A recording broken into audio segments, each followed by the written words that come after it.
আমার বাড়িতে আসা দুই গোপালের দুটো মিষ্টি গল্প লুকিয়ে রয়েছে। আজকে ভিডিওর মাধ্যমে সেটাই তোমাদের সাথে শেয়ার করে ফেলি।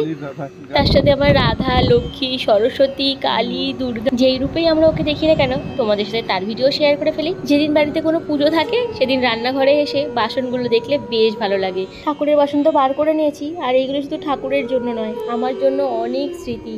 সংসারের প্রথম দিন থেকে শুরু করে আজ প্রায় 6টা বছরেরও বেশি আমার কাছে এরা একটু একটু করে জোগাড় হয়েছে। কোনোটা মায়ের দেওয়া, কোনোটা টোটনের কেনা, তবে এইগুলো একটা আলাদা স্মৃতি। তবে আজ যেটা বুঝছি, বিয়ে করলেই সংসার হয়ে যায় না, অনেক বছর লাগে সংসার করতে, সংসার ভরতে। আর এই সংসার ভরতে গিয়ে সংসারের প্রতিটা জিনিসের সাথেই একটা করে ছোট্ট গল্প লুকিয়ে থাকে। ঠিক সেরকম ছোট্ট গোপাল যখন আমাদের বাড়িতে আসে, তার সাথেও বেশ একটা মিষ্টি গল্প লুকিয়ে রয়েছে, সেটাই তোমাদের সাথে শেয়ার করবো। বাবা কলাটাই ভালো, কটা কলা খেয়েছে? সব ওর চাই। ঠাকুরের পুজো দেবো না আমরা, শুধু দুষ্টুমি। ঠাকুরের আশীর্বাদেতে এই মহারানীকে পেয়েছি, এর কথা তো আমি পরে বলবো। আজ যার জন্মদিন তার কথাই বলি। এই যে ইনি হলেন আমার বাড়ির প্রথম গোপাল। যখন আহমেদাবাদে বিয়ে করে এলাম, ঘরে কিছুই ছিল না, একটা খাট আর রান্না করার যে গ্যাস আর কয়েকটা বাসন। আর আসার সময় আমার বাবা ওই জগন্নাথটা দিয়েছিল, যেটা টুইঙ্কেল এবছর রথে টেনেছে, আর টোটনের বাবা একটা ছোট্ট গণেশ দিয়েছিল। ঠাকুর তো সাথে করে নিয়ে এসেছি, কিন্তু ঠাকুরটাকে পাতবো কোথায়? কারণ ছোট থেকেই দেখে এসেছি বাড়িতে সিংহাসনে ঠাকুর রেখে পুজো করা হয়, আর ঘরে এমন কিছু নেই যেটার উপরে ঠাকুরটা রাখবো। তো ঘরের একটা কোণে কাপ কিনেছি, থার্মোকলের যেই বক্স মতন দেয় না, সেই বক্সের ওপরে একটা কাপড় পেতে আমি ঠাকুর পেতেছিলাম। আর মন থেকে ভাবতাম যে কবে এনাদেরকে একটা ভালো জায়গায় রাখবো। বলে না, আমি যখনই যা মন থেকে চেয়েছি, সে যেভাবেই হোক আমি কিন্তু পেয়েছি। আর হঠাৎই একদিন টোটন আর শানির দয়ায় আমার ঘরে এই সিংহাসনটা আসে, যেখানে আজও ঠাকুর আমার বিরাজমান। ঘন্টা 7 দুটোই বাজাচ্ছে। আর এই সিংহাসনটা টোটনা শানি নিয়ে এসেছিল গোপাল পুজোর আগের দিনই। পরের দিন ছিল গোপাল পুজো, তাই যখন সে এসে গেছে টোটন বললো চল আজকের গোপাল ঠাকুর কিনে নিয়ে আসবো। আর এই গোপালটা মাত্র 100 টাকায় টোটন আমাকে কিনে দিয়েছিল। আমরা দুজন মিলে সারা আহমেদাবাদের বাজার ঘুরে সব জোগাড় করে ঠাকুরকে নিজের মতন করে পুজো দিয়েছিলাম। আর পূজারি ছিল আমার বাড়ির ব্রাহ্মণ, সেটা হলো শানি। আমার এই বড় গোপাল আমার মায়ের জন্য আমার কাছে আছে, যেটা বড় কাছারি থেকে মায়ের সাথে গিয়ে নিয়ে এসেছিলাম। আর এই গোপালের আশীর্বাদে টুইঙ্কেল আমার কাছে রয়েছে, আর এখন থেকে আমার মা এবছর দিয়ে গেছে এই বাঁকে বিহারি লালকে। বললাম না, ঘরের সব জিনিসের সাথেই একটা ছোট্ট করে মিষ্টি গল্প লুকিয়ে থাকে, আর সেই গল্পের পিছনে থাকে অনেক স্মৃতি। আজ এনাদের আশীর্বাদে, এনাদের ইচ্ছা মতনই আজকের আমরা আয়োজন করছি। আর তারা ভালো রেখেছে বলে, তারা চেয়েছে বলে এইটুকু করতে পারছি, এটাই আমরা মনে করি। আর আগামী দিনে যেন এরকম সুন্দর সুন্দর অনেক গল্প আমাদের সংসারের সাথে জুড়ে থাকে, এইটুকুই ঠাকুরের কাছে তাই চাইবো। টোটনদের বাড়িতে ঠাকুরের অন্নভোগে চালের জিনিস দেওয়া হয় না, তাই আমিও দিই না। আমি এখানে লুচি, সিমুইয়ের পায়েস, সুজি, 5 রকম ভাজা, আর ঠাকুরের ফল, মিষ্টি, এটুকুই। আর হ্যাঁ, ঠাকুরের পছন্দ তালের কোনো জিনিসই আমি ঠাকুরকে দিতে পারিনি। কী করব এখানে না পাওয়া গেলে। খুব সামান্য আয়োজন করেছি, তবে আমি এবছর করবো নাই বলেছিলাম, কিন্তু টোটন বলল না, যেরকম করি আমি হেল্প করব, চল দুজন মিলে ঠিক হয়ে যাবে। তো ওর ইচ্ছায় বলতে পারো আজকের আমাদের গোপাল পুজো হয়েছে। আর কেমন লাগছে আমার 3 কৃষ্ণকে আমার বাড়িতে অবশ্যই জানিও। চলো বলে দিই ঠাকুরের জন্য আজকে কী কী করেছিলাম। সিমুইয়ের পায়েস, সুজি, তার সাথে আছে মাখন, যেটা ঠাকুরের খুব পছন্দ। এই যে সিমুইয়ের পায়েসটা হাঁড়িতেও দিয়েছে, বাটিতেও ধরে দিয়েছি। তার সাথে রয়েছে এখানে টক দই, মিষ্টি দই পাইনি তাই টক দই দিয়েছি, সাথে পঞ্চামৃত, যেটা খুবই প্রয়োজন। এখানে 5 রকম ভাজা, লুচি, তার সাথে টোটন একটু ব্যাট পাঁপড়ও ভেজে দিয়েছে, নিজের পছন্দ না ওই জন্য। এখানে দিয়েছে মালপোয়া, তার সাথে গুঁড়ো দুধ, এখানে চিনি, যেটা মিষ্টি খুব পছন্দের গোপালের, তার সাথে কাজু, কিশমিশ, আমন্ড। আর এইদিকে করেছি 5 রকম গোটা ফল ধরে দিয়েছি, যদি কাউকে পাই তাকে দিয়ে দেবো, আর না হলে জানি না এটা কি করতে হয়, যদি তোমাদের জানা থাকে অবশ্যই জানিও।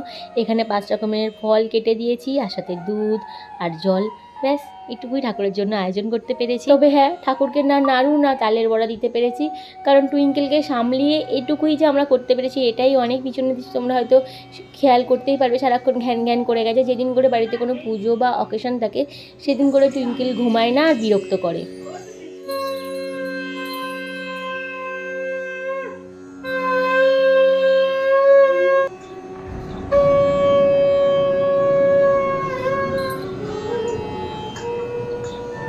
ঠাকুরকে প্রণাম করো, ঠাকুরের জন্মদিন আজকে।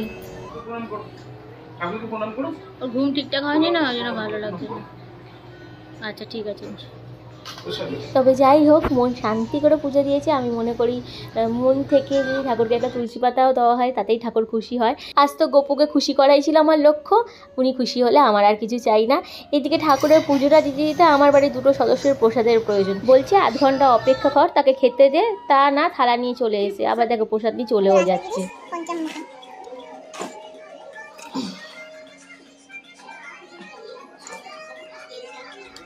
এদিকে আরেকজন খাটের ওপরে ছাতা তুলে রেখে তার মধ্যে দুধ খেতে বসেছে। আমিও ছোটোবেলায় এরকমই করতাম, ছাতা নিয়েই যত খেলা, খাটের ওপর ছাতা টাঙিয়ে কুকুর নিয়ে ওর মধ্যেই বসে থাকতাম। আমার সাথে আমার কালিরও অনেক স্মৃতি জড়িয়ে রয়েছে, একদিন তোমাদের সাথে শেয়ার করবো। বিকেলে আমার টুকরে রানী, হ্যাঁ কি খুলে দেবো, আচ্ছা দাও। নামে আছে কিছু, কিন্তু এই জেলায় কিচ্ছু করতে পারবো না, ওর সব চাই। নাও, ও সব চাই, কানের লিপস্টিক সব চাই।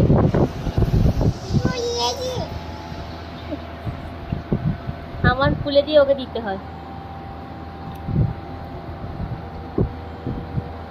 এবার টুইঙ্কেলকে রাধারানী সাজানোর পালা। যদিও মহারানী ঘুমায়নি, তাই একটু দুধ খাইয়ে দিলাম, পেট ভরা থাকলে যাতে ঘ্যান ঘ্যান না করে।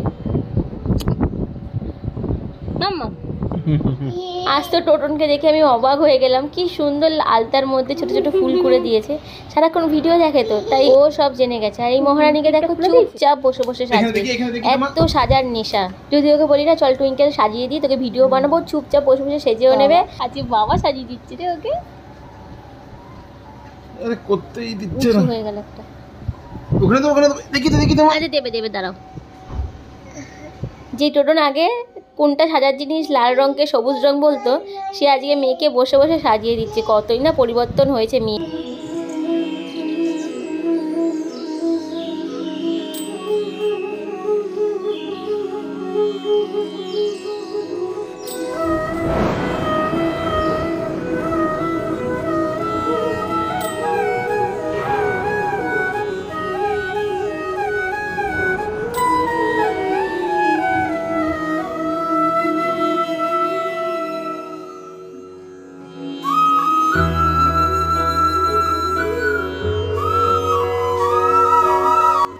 কলির রাধা গাছে চড়ে না, কলির রাধা বলে দেখো কোথায় চড়ে, জঙ্গলে চড়ে। সারা জুতো পড়ে গেছে।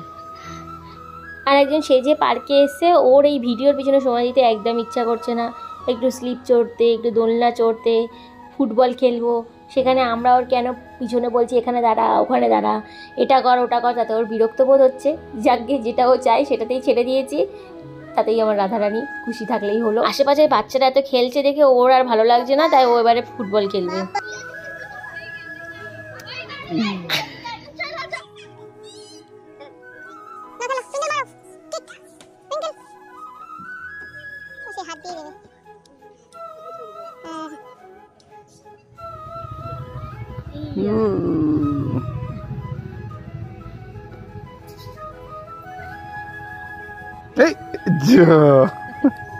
কিছু হয়নি।